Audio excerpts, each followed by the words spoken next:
परवानगी मागतो अध्यक्षांना। परवानगी मिळाल्यानंतर विधेयक सादर करतो।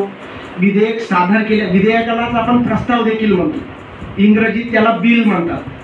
तर प्रस्ताव सादर केल्यानंतर त्या प्रस्तावावर चर्चा होते, सविस्तर चर्चा झाल्यानंतर त्याच्यावर वोटिंग होते। मतदान झाल्यानंतर त्या विधेयकाचं जे आहे त्या सभागृहात विधेयक मंजूर होते। मग दुसऱ्या सभागृहात पाठवतात विधेयक। मग समजा पहिल्यांदा लोकसभेत मांडला असेल तर दुसऱ्यांदा राज्यसभेत मांडण्यात येईल। राज्यसभेत विधेयक संमत झाल्यानंतर म्हणजे सेम लोकसभेचंच प्रोसेस राज्यसभेमध्ये पण राहील। आणि राज्यसभेत बिल मंजूर झाल्यानंतर, मतदान झाल्यानंतर बिल जर मंजूर झालं तर ते विधेयक राष्ट्रपतींकडे पाठवतात। राष्ट्रपतींची स्वाक्षरी झाल्यानंतर विधेयकाचा कायद्यात रूपांतर होत असतं। मग कायदा सर्वांसाठी लागू आहे। म्हणून आपले राज्यशास्त्राचे जे जनक आहेत एरिस्टॉटल यांनी असं म्हटलेलं आहे की मनुष्य हा समाजशील प्राणी आहे आणि तसंच मनुष्य हा राजकीय प्राणी देखील आहे। म्हणजे समाजाशिवाय व राज्याशिवाय कोणतीही व्यक्ती जगू शकत नाही असं ते म्हणतात की समाजाशिवाय व राज्याशिवाय जगणारी व्यक्ती एकतर देव तरी असेल किंवा राक्षस तरी असेल, साधारण मनुष्य समाजाशिवाय राज्याशिवाय जगू शकत नाही। म्हणजे कितीही कोणी म्हणत असेल की मला राजकारणाशी काही संबंध नाही, तरी त्यांना जे आहे जे कायदे होतात ते सर्वांना लागू होतात। सर्वांना म्हणजे जो मानणार आहे त्यालाही लागू होईल, जो मानत नाही त्यालाही लागू होईल। म्हणून आपले जस्टिस चंद्रचूड जे आहेत मुख्य न्यायाधीश सर्वोच्च न्यायालयाचे, त्यांनी परवाच्या एका भाषणात म्हटलेलं आहे की जे संविधान आहे, संविधान त्यांनाही न्याय देत असते जे संविधानाला मानत नाही। म्हणजे संविधानाचा मानणारे असतील किंवा न मानणारे असतील पण सर्वांना संविधान न्यायच देणार आहे असं त्यांनी म्हटलेलं आहे। म्हणून आपल्याला विधेयक माहीत असणं आवश्यक आहे। तर सध्या पावसाळी अधिवेशन सुरू आहे। पावसाळी अधिवेशनामध्ये जे 17 जुलैपासून राज्य विधिमंडळाचं अधिवेशन सुरू झालेलं आहे आपल्या महाराष्ट्र राज्याचं, आणि पार्लमेंटचं पण अधिवेशन सुरू आहे। संसद ज्याला आपण म्हणतो, केंद्रीय विधिमंडळाला आपण संसद म्हणतो। संसदेमध्ये या पावसाळी अधिवेशनामध्ये त्याविषयी आज आपण चर्चा करणार आहे। या कार्यक्रमाप्रसंगी उपस्थित आजच्या कार्यक्रमाचे अध्यक्ष आदरणीय उपप्राचार्य NS कोल्हे सर, माझे सहकारी प्राध्यापक बंधू तसेच विद्यार्थी मित्रांनो, मी सर्वांचं या ठिकाणी सहर्ष स्वागत करतो। तर या पावसाळी अधिवेशनामध्ये केंद्रीय विधिमंडळ म्हणजे लोकसभा व राज्यसभेमध्ये एकूण 12 विधेयक मंजूर झालेली आहेत। ते काही विधेयक लोकसभा राज्यसभा दोन्ही सभागृहात मंजूर झाले, काही विधेयक लोकसभेत मंजूर झाले आणि 2 विधेयक केवळ राज्यसभेत मंजूर झाले। तर ते सविस्तर माहिती आम्ही तुमच्या समोर सादर करणार आहे। स्पर्धा परीक्षेच्या दृष्टीने व चालू घडामोडीची माहितीच्या दृष्टीने हे अतिशय महत्त्वपूर्ण आहे। मी आपल्या समोर महत्त्वाचे 4 विधेयक सादर करणार आहे केंद्रीय विधिमंडळाचे, आणि जे राज्य विधिमंडळ आहे विधानसभा आणि विधान परिषद त्याचे 3 विधेयक आपल्या समोर सादर करणार आहे। उर्वरित विधेयक काही संदीप पाटील सर सादर करणार आहेत आणि देवरे सर सादर करणार आहेत। तर पहिला विधेयक आहे लोकसभेमध्ये मांडण्यात आला होता विधेयक, the biological diversity amendment bill 2021, त्याला मराठीत आपण म्हणतो जैवविविधता दुरुस्ती विधेयक 2021। हा विधेयक प्रथम लोकसभेमध्ये 6 डिसेंबर 2021 मध्ये भूपेंद्र यादव यांनी मांडलं होतं। ते पर्यावरण व वन मंत्री आहेत भूपेंद्र यादव, त्यांनी लोकसभेत सादर केला होता विधेयक, आणि त्या विधेयकाला 25 जुलै 2023ला मंजुरी मिळाली आहे। आता या पावसाळी अधिवेशनामध्ये मंजूर करण्यात आले आहे।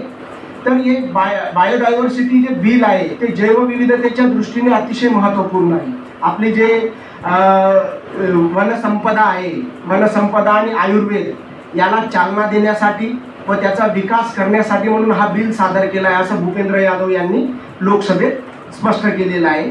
तर या राष्ट्रीय जैवविविधता आयोगाची स्थापना या बिलच्या अंतर्गत करण्यात येणार आहे।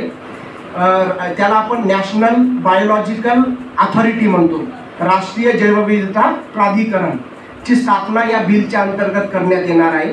त्याचप्रमाणे राष्ट्रीय स्तरावर जे प्राधिकरण राहील त्याला अनुसरून राज्यात देखील राज्य जैवविविधता मंडळाची स्थापना करण्यात येणार आहे। राज्य जैवविविधता मंडळ पण राहील आणि राष्ट्रीय जैवविविधता प्राधिकरण पण या बिलच्या अंतर्गत स्थापन करण्यात येईल। आणि तसेच स्थानिक स्तरावर म्हणजे प्रादेशिक स्तरावर जैवविविधतेला प्रोत्साहन देण्यासाठी म्हणून राज्य व्यवस्थापन समित्यांची स्थापना करण्यात येणार आहे. स्थानिक व्यवस्थापन समिती त्याचं नाव राहील. त्या समितींच्या माध्यमातून जे वनसंपदा आहे, वेगवेगळे औषधी आहेत आयुर्वेदामध्ये, त्याच्यामध्ये संशोधन झालं पाहिजे. त्याच्यात वेगवेगळे जे पेटंट घेतात लोक, ते पेटंट जास्तीत जास्त लोकांपर्यंत जे आहे त्याची माहिती पोचली पाहिजे.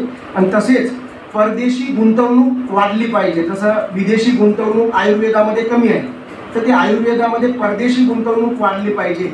याच्यासाठी हा विधेयक लोकसभेमध्ये सादर करण्यात आला. या विधेयकाला दोन्ही सभागृहांनी संमती दिलेली आहे. दोन्ही सभागृहांमध्ये विधेयक मंजूर झाले आहे आणि आता ते विधेयक राष्ट्रपतींच्या संमतीसाठी पाठवण्यात येईल.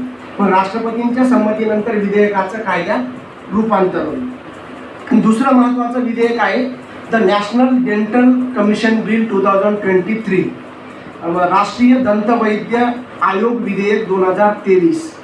तर हा विधेयक मनसुख मांडवीय जे केंद्रीय आरोग्य मंत्री आहेत, केंद्रीय आरोग्य व कुटुंब कल्याण मंत्री आहेत मनसुख मांडवीय, त्यांनी लोकसभेत सादर केलेला आहे. 24 जुलै 2023ला लोकसभेत हे विधेयक सादर करण्यात आले आणि 28 जुलै 2023ला विधेयक मंजूर करण्यात आले. 28 जुलैला या पावसाळी अधिवेशनामध्ये विधेयक लोकसभेत मंजूर झाला आहे. अजून राज्यसभेत मंजुरीला ठेवणं बाकी आहे. आता ते मनसुख मांडवीयच राज्यसभेमध्ये पण सादर करतील. तर या विधेयकाचे काही प्रमुख वैशिष्ट्ये आहेत की हे विधेयक दंत कायदा 1948 जो आहे त्याच्यामध्ये सुधारणा करण्यासाठी मांडण्यात आलेला आहे. दंतवैद्य कायदा 1948 मध्ये सुधारणा करण्यात येईल आणि त्या अंतर्गत दंतवैद्य आयोगाची स्थापना करण्यात येईल. या दंतवैद्य आयोगामध्ये एकूण 33 सभासद असतील, 33 सदस्य असतील. त्यापैकी एक अध्यक्ष आणि 32 इतर सदस्य असतील. आणि या आयोगाचं काम राहील की दंतवैद्य चिकित्सेला अजून विकसित करणे, त्याच्यामध्ये संशोधनाला चालना देणे आणि गुंतवणुकीला चालना देणे याचा प्रमुख उद्देश आहे. त्यासोबतच या आयोगाला सल्ला देण्यासाठी म्हणून एक मार्गदर्शक समिती तयार करणार आहे. त्याचं नाव आहे दंतवैद्य सल्लागार परिषद. दंतवैद्य सल्लागार परिषदेचं काम राहील की हे आयोगाला ते सल्ला देतील. आयोगाला वेळोवेळी सल्ला देण्याचं काम ते करतील. त्यासोबत दंत शिक्षण नियमन करणारी वेगवेगळी मंडळे देखील राज्य स्तरावर स्थापन करण्यात येणार आहे दंतवैद्य चिकित्सेच्या अंतर्गत. आणि त्यासोबतच राज्य आणि केंद्रामध्ये समन्वय साधण्यासाठी, राज्य आणि राष्ट्रीय स्तरावर समन्वय साधण्यासाठी एक प्रकारे नोंदणी रजिस्टर राहणार आहे. म्हणजे राज्यामध्ये जे BDSला प्रवेश घेणारे विद्यार्थी आहेत आणि नॅशनल लेवलवर जे नीटच्या माध्यमातून BDSला प्रवेश घेतात, BDS आणि MDS माहीत आहे तुम्हाला, बॅचलर ऑफ डेंटल जे आहे सर्जन त्याला म्हणतो आपण, त्याच्यामध्ये बॅचलर ऑफ डेंटल सर्जनला आणि मास्टर ऑफ डेंटल सर्जनला जे प्रवेश घेणारे विद्यार्थी त्यांच्यामध्ये समन्वय साधण्यासाठी एक नोंदणी रजिस्टर राहील आणि त्या माध्यमातून त्यांच्यामध्ये समन्वय साधण्यात येईल. हे या बिलचे प्रमुख वैशिष्ट्य आहे. त्यानंतरचं एक महत्त्वाचं बिल आहे, ते बिलसुद्धा मनसुख मांडवीय यांनीच मांडलेले आहे. The national nursery and midwifery commission bill 2023, राष्ट्रीय परिचारिका व प्रसूती विद्या आयोग विधेयक 2023. मनसुख मांडवीय आरोग्य व कुटुंब कल्याण मंत्री यांनी हे विधेयक लोकसभेत सादर केलं आहे. तर या विधेयकाला 28 जुलै 2023 रोजी लोकसभेने मंजूर केले आहे. या विधेयकाच्या अंतर्गत देखील जे नर्सिंग आणि मिडवायफरी विभाग आहे त्याचं डेव्हलपमेंट करणे, त्याचा विकास करणे, त्याच्यामध्ये अधिक पारदर्शकता आणण्याचं काम हे विधेयक करणार आहे. त्यांनी या विधेयकाचे काही वैशिष्ट्ये सांगितलेले आहेत. तर हे विधेयक जे आहे ते 1947चा जो अधिनियम आहे, परिचारिका आणि प्रसूती विद्या आयोगाचा जो अधिनियम आहे, त्या अधिनियमामध्ये सुधारणा करण्यासाठी हे विधेयक आणलेलं आहे. 1947च्या अधिनियमामध्ये सुधारणा करण्यासाठी या अंतर्गत एक जे आहे नॅशनल लेवलचं एक राष्ट्रीय आयोग तयार करणार आहे. नर्सिंग आणि मिडवायफरी आयोग त्याचं नाव राहील, राष्ट्रीय नर्सिंग आणि मिडवायफरी आयोग. या आयोगाच्या माध्यमातून वेगवेगळे जे समस्या असतील नर्सिंग आणि मिडवायफरीमध्ये, आपण बघतो की प्रसूती विद्या जे आहे ग्रामीण भागामध्ये जे ग्रामीण स्त्रिया प्रसूती करतात पण त्यांना जे आहे तसं काही प्रमाणपत्र नाही किंवा त्यांच्याकडे शिक्षण नाही, तर या अंतर्गत त्यांच्यासाठी सुद्धा व्यवस्था करण्यात येणार आहे की जे ग्रामीण दुर्गम भाग आहे, आदिवासी भाग आहे, त्यामध्ये प्रसूती विद्या जे महिला त्याच्यात पारंगत आहेत त्यांना प्रमाणपत्र देऊन त्यांच्या माध्यमातून ते जे आहे ग्रामीण भागातील स्त्रिया देखील ते करू शकतील अशी व्यवस्था करणार आहे. आणि त्यासोबत एक सल्लागार परिषदेची स्थापना करणार आहेत आणि त्या सल्लागार परिषदेचं नाव राहील नर्सिंग अँड मिडवायफरी सल्लागार परिषद। या परिषदेच्या माध्यमातून आयोगाला सल्ला देण्याचं काम करण्यात येणार आहे आणि तसेच 3 स्वायत्त मंडळांची स्थापना देखील करणार आहे। त्याच्यात under graduate post graduate education बोर्डची स्थापना करण्यात येणार आहे। अंडर ग्रॅज्युएट म्हणजे UG आणि पोस्ट ग्रॅज्युएट म्हणजे PG याच्यासाठी एक एज्युकेशन बोर्डची व्यवस्था करण्यात येणार आहे। तसेच असेसमेंट आणि रेटिंग बोर्ड देखील स्थापन करण्यात येणार आहे त्यांचं मूल्यांकन करण्यासाठी। हे म्हणजे 2 केंद्रशासित आता केंद्र सूची आणि राज्य सूची असते। केंद्र सूची जी आहे त्यामध्ये केंद्राचाच अधिकार असतो, त्याच्यामध्ये घटना दुरुस्ती असेल किंवा इतर विधेयक असतील त्याच्यामध्ये दुरुस्ती करण्यास। त्यानंतर जे राज्य सूचीमध्ये जे अधिकार असतील ते फक्त घटक राज्यांना असतात, म्हणजे जे काही घटक राज्याचे जे अधिकार असतील त्याच्यामध्ये ते घटना दुरुस्ती वगैरे करू शकतात। त्यापैकी जे आहे आता नुकतेच आमच्या आदरणीय सरांनी सांगितलं की अधिवेशन चालू आहे किंवा पारित पडलं, त्यानंतर ज्या अधिवेशनामध्ये जे काही घटना दुरुस्ती झाल्या आहेत त्यापैकी मी काही तुमच्या समोर मांडण्याचा प्रयत्न करतो आहे। तो संग्रहित केला त्याच्याबद्दल आणि तुमच्या समोर मांडण्याचा तो प्रयत्न करतो आहे। त्यानंतर जे काही आहे जनविश्वास विधेयक, ते विधेयक आहे 2023, ते विधेयक पियुष गोयल यांनी लोकसभेमध्ये मांडलं पहिल्यांदा 22 डिसेंबर 2022 रोजी लोकसभेत सादर करण्यात आले। त्यानंतर लोकसभेत सादर केल्यानंतर ते संयुक्त समितीकडे सादर करण्यात आले। यांनी 19 मंत्रालय विभागासह 19 मंत्रालय विभागासह विधी विभाग असेल आणि कायदेशीर व्यवहार विभाग असेल यांच्याशी चर्चा केली आणि चर्चा केल्यानंतर त्यांच्या एकूण 9 बैठका झाल्या। त्या 9 बैठका म्हणजे 13 मार्च 2023 रोजी या सगळ्या बैठका संपल्या 9 चर्चा आणि ते 17 मार्चला राज्यसभेमध्ये सादर करण्यात आलं। त्यानंतर 20 मार्चला लोकसभेमध्ये ते सादर करण्यात आलं। यामध्ये जे 42 केंद्रीय कायदे आहेत त्यांच्यामध्ये एकूण 183 तरतुदींना गुन्हेगारी ठरवण्याचा प्रस्ताव आहे।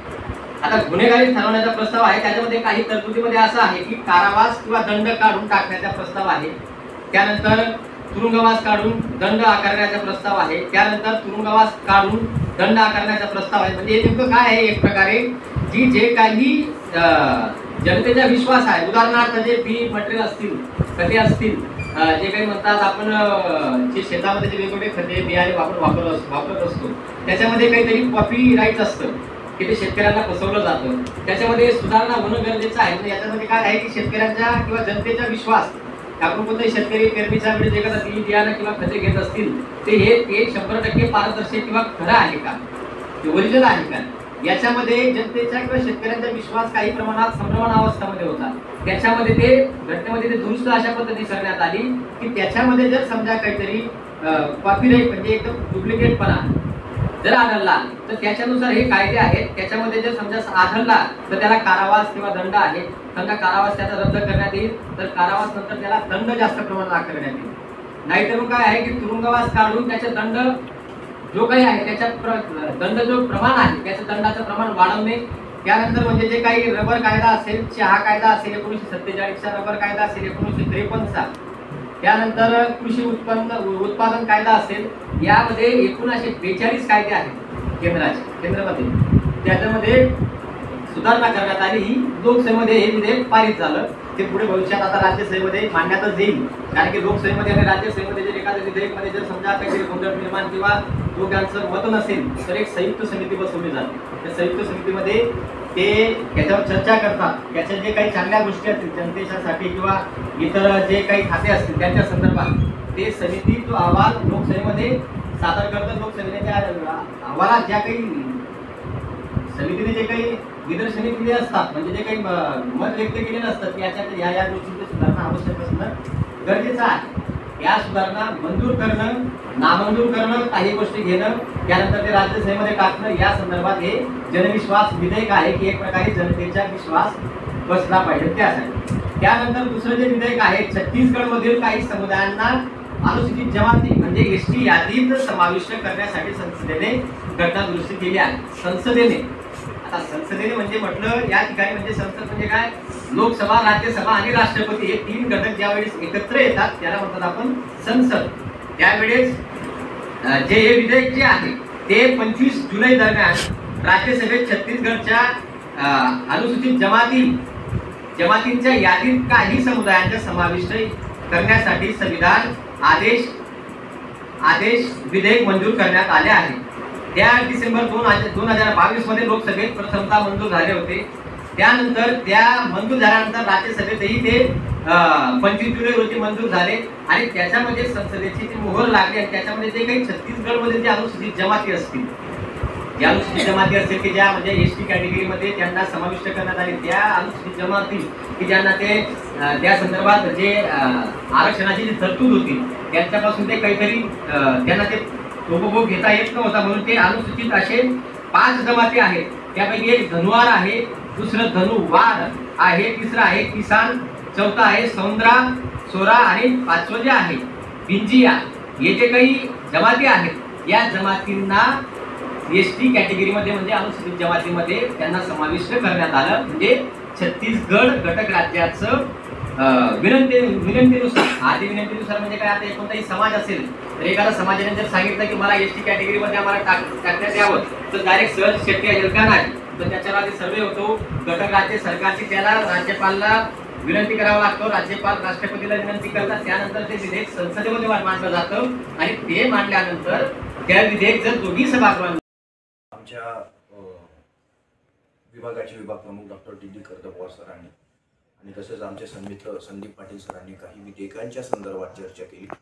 त्याच्यानंतर मी काही विधेयकांच्या संदर्भात बोलणार आहे. त्याच्यातले विधिमंडळातले 4 विधेयकं जी मांडण्यात आली ती विधेयकं आणि संसदेमध्ये मांडण्यात आलेली 3 विधेयकं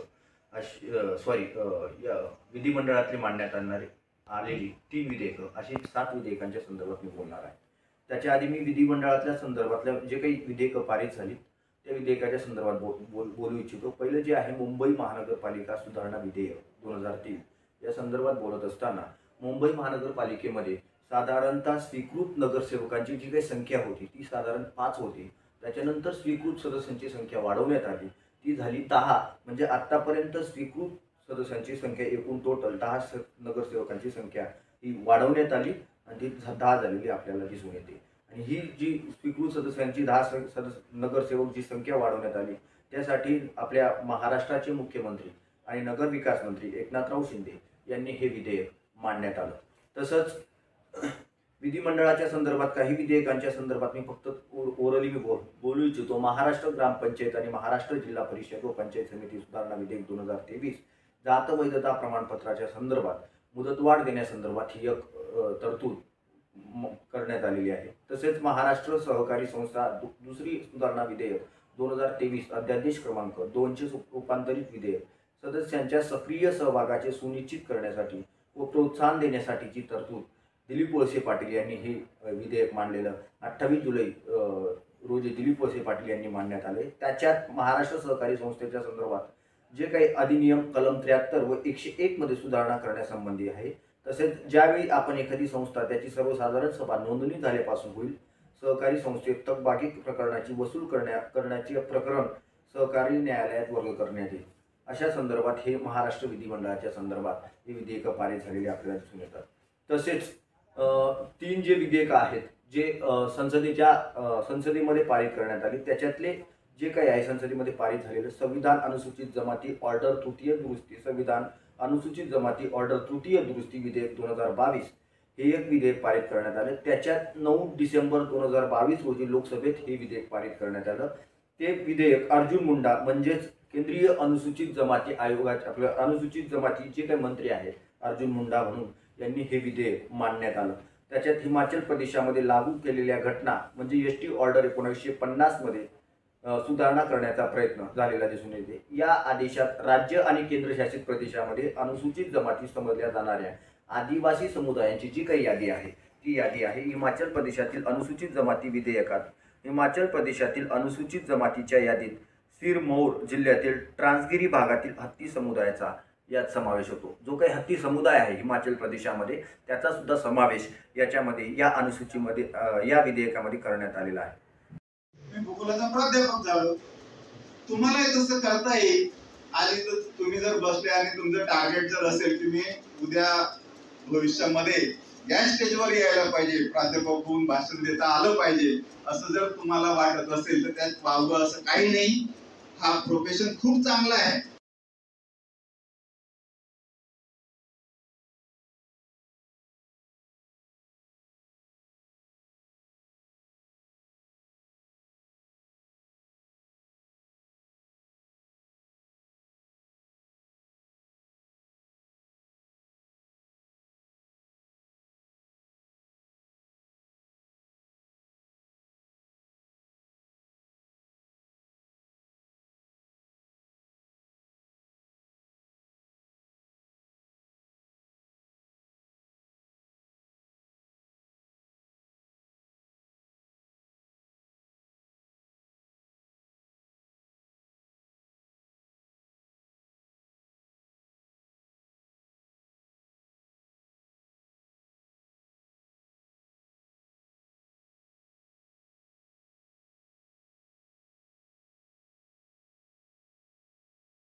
विधानसभा आणि विधान